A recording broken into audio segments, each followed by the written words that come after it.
کہ دنیا ان کی محتاج ہو, دنیا ان کی محتاج ہو, ان کو ایسی دولت بنا کر کے چلی جائیے کہ دنیا ان سے فائدہ اٹھائے, دنیا کو ان لوگوں سے فائدہ ہو, ایسی دولت بنا کر جائیے. ان کو دین سکھا کر کے جائیے, ان کو دیندار بنا کر کے جائیے, ان کو جو ہے سچا نمازی بنا کر کے جائیے, اور والدین کے لیے دنیا اور آخرت کا صدقہ بنا کر کے جائیے. یہ بچے دنیا اور آخرت میں ہمارے لیے کب صدقہ بنیں گے, صدقۃ الجاریہ کب بنیں گے, جب ہم ان کو نیک بنا کر کے جائیں گے, جب ان کو معلوم ہوگا کہ ہاں والدین کا حق کیسے ادا ہو سکتا ہے, کہ ان کے زندہ رہتے ہوئے ان کی خدمت کی جائے, ان کے انتقال کے بعد ان ہاتھ اٹھا کر کے ہم دعا کریں گے, تو یہ والدین کے لیے ہمارے لیے کیا بنیں گے, یہ صدقہ جاریہ بنیں گے. تو میری مائیں بہنیں, باتیں تو بہت ساری ہیں, کہنے کو جو ہے بہت ساری باتیں ہیں, لیکن الحمدللہ ثم الحمدللہ میں جہاں پر اپنے ذمہ داران کی شکر گزار ہوں, سب سے پہلے تو اللہ تبارک و تعالیٰ کی شکر گزار ہوں کہ اللہ تعالیٰ نے مجھے اور آپ کو اس کی توفیق بخشی کہ یہاں میں آپ کے بیچ میں آئی اور آپ کے پاس جو ہے کچھ باتیں کہی کا. سب سے پہلے اللہ تبارک و تعالیٰ کے شکریہ کے بعد میں ان ذمہ داران کا جنہوں نے اس مجلس کا انتخاب کیا, اس کے لیے جو ہے کوششیں کی, اللہ تعالیٰ ان کی صحتوں میں, ان کی کمائیوں میں, ان کے روزی رزق میں برکت عطا فرمائے, اللہ ان کے اولاد کو نیک صالح بنائے. عزیز مائیں بہنیں, میں آپ کا بھی شکر گزار ہوں, آپ کی بھی میں شکر گزار ہوں کہ آپ نے اپنے قیمتی وقت کو قربان کر کے, اپنے قیمتی وقت کو اپنی تمام مشغولیات کو پیچھے رکھ کر کے آپ نے یہاں پر آئے اور دین کی باتوں کو سنا اور سنایا. سب سے پہلے میں اللہ تعالیٰ سے یہ دعا کرتی ہوں کہ اللہ مجھے کہنے والی کو سب سے عمل کی توفیق عطا فرما, سب سے پہلے مجھے عمل کی توفیق عطا فرما. اس کے بعد میں آپ کے لیے دعا گو ہوں کہ اللہ تعالیٰ ہم جتنے بھی یہاں پر بیٹھے ہیں ہم سب کو ان باتوں پر عمل کی توفیق عطا فرما. الہ العالمین, ہماری اس مجلس کے لیے جو جس مقصد کے لیے ہم اکٹھا ہوئے, اللہ اس مقصد کو پورا فرما, کل جنت الفردوس میں اسی طرح ہمیں جمع فرما. الہ العالمین, ہمارے مقصد میں کامیابی عطا فرما. الہ العالمین, ہمارے تمام گناہوں کو معاف فرما. الہ العالمین, ہمارے ظاہر میں ہمارے باطن میں جتنے بھی گناہ ہیں اللہ ان سارے گناہوں کی ہم معافی طلب کرتے ہیں. اللہ تعالیٰ ہم سب کی سبھی کوتاہیوں کو معاف فرما. الہ العالمین, ہمارے گناہوں کو معاف فرما. الہ العالمین, ہم سب کو نیک بنا, ہم سب کو ایک بنا. الہ العالمین, ہمارے اولاد کو نیک بنا, ہمارے اولاد کو صالح بنا, ہمارے اولاد کو ہمارے لیے صدقہ جاریہ بنا, دنیا میں بھی آخرت میں بھی.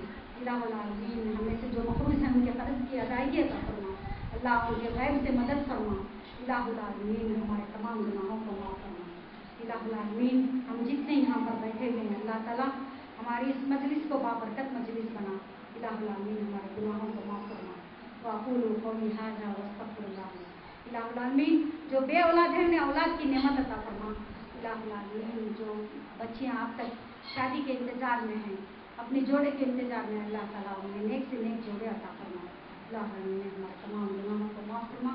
ربنا تقبل منا انک انت السمیع العلیم وتب علینا انک انت التواب الرحیم. وصلی اللہ تعالی علی نبی. عزیز سامعین, یہاں پر کچھ جو ہے ذمہ داران کی طرف سے کچھ باتیں آئی ہیں کہ سب سے پہلا تو یہ تھا کہ موجودہ حالت میں جو ہے نکاح کرنا ہے, تو کیوں نہ ہماری نکاح کو سنت کے مطابق ہم کریں. تو سنت کے مطابق کریں گے تو الحمدللہ ثم الحمدللہ ڈبل اجر ملے گا. کتنا اجر ملے گا؟ دوبارہ اجر ملے گا. کہ ایک تو ہم شادی کر رہے ہیں سنت کے مطابق, سنت کے مطابق یعنی پیارے نبی صلی اللہ علیہ وسلم نے نکاح کر کے لے گئے اور آپ نے ولیمہ کیا اور دعوت جو دی ولیمے کی دعوت دی. پیارے نبی صلی اللہ علیہ وسلم نے دعوت جو کی ولیمے کی دعوت کی, شادی کی دعوت نہیں.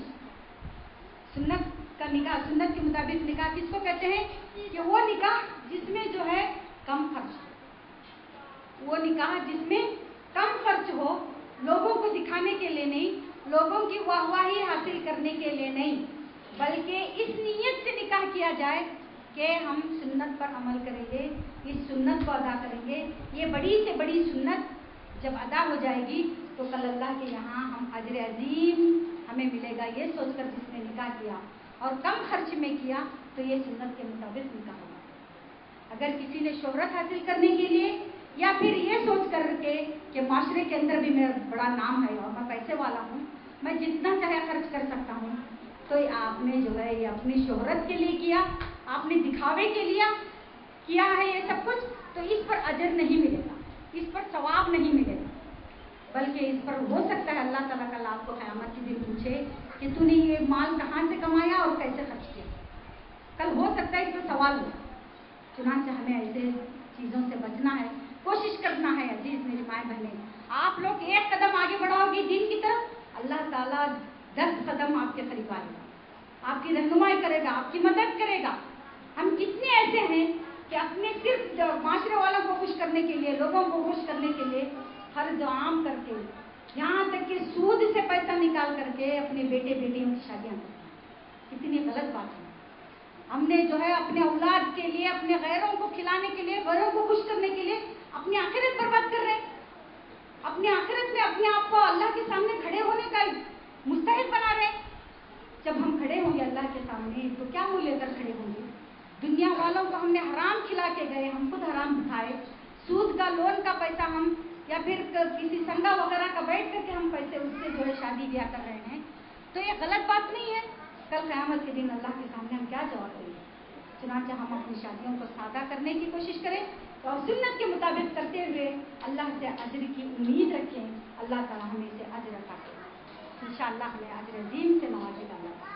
تو دوسری بات انہوں نے یہ کہا ہے کہ عیسائی مذہب کے ماننے والی عورتیں الحمدللہ، دیکھیے آپ پوری دنیا میں چھا گئی، وہ جگہ جگہ پر اپنی عیسائیت کا، یہاں تک کہ وہ اسکولوں کو نہیں چھوڑتی، یہاں تک کہ وہ اسکولوں میں تک جاتی ہیں اور جا کر کے چھوٹے چھوٹے بکلیٹ اپنے بنا کر وہ جو ہے لوگوں میں عام کرتی ہیں، اور اس کے بعد عیسائیت کو ایسا پیش کرتی ہیں کہ دنیا میں ایسا مانو کہ وہ صرف اور صرف وہی ایک مذہب ہے جو سچا ہے۔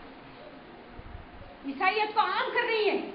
کیوں نہ ہم اپنے، جبکہ ہم حق پر ہیں، ہمارا دین اسلام، ان الدین عند اللہ الاسلام، اللہ کے نزدیک سب سے مقبول دین، سب سے سچا اور اچھا دین ہے تو وہ ہے دین اسلام۔ ہم یہ دین کے ماننے والے کیا کر رہے ہیں؟ ہم پیسہ جو ہے اپنے لباس کے لیے 6,000 8,000 خرچ کرتے ہیں، چھوٹے چھوٹے دیندار، چھوٹے چھوٹے دینی کتابیں بنانے کے لیے یا دینی بکلیٹ چھاپنے کے لیے 2,000 1,000 ہم خرچ کرتے ہیں۔ اس کو چھاپ کر کے غیروں کے بیچ میں، اپنوں کے بیچ میں، یا پھر غیر اقوام کے بیچ میں اس کو جو ہے کیا کر سکتے ہیں ہم پھیلا کر، یا پھر کوئی کسی کو اپنے اڑوس کو، پڑوس کو دوست بنا کر کے ہم اس کو جو ہے دین کی طرف لا سکتے ہیں۔ اس کی حقیقت بس اسی سے شروع کریں گے کہ تم جس بھگوان کو تم مانتے ہو وہ کیا حساب ہے، اس کا کیا مطلب ہے، وہ کیسے کر سکتے ہو، تم لوگ پوجا کس طرح سے کرتے ہو، اسی سے سوالات کرتے اپنی حقیقت تم بتا سکتے ہو، اپنے سچے دین کو پھیلا سکتے ہو۔ تو ہم اس طرح سے اپنے دین کو پھیلانے کی کوشش کریں۔ آج غیر مذاہب، دنیا کے سارے مذاہب جو مٹ چکے ہیں، جن کی کوئی حقیقت نہیں، جو حق پر نہیں ہے، لیکن وہ دین پھیلانے کے لیے ایسے ادیان جو ہے سر اٹھا کے کھڑے ہوئے ہیں، آج ساری دنیا میں پھیلائے جا رہے ہیں۔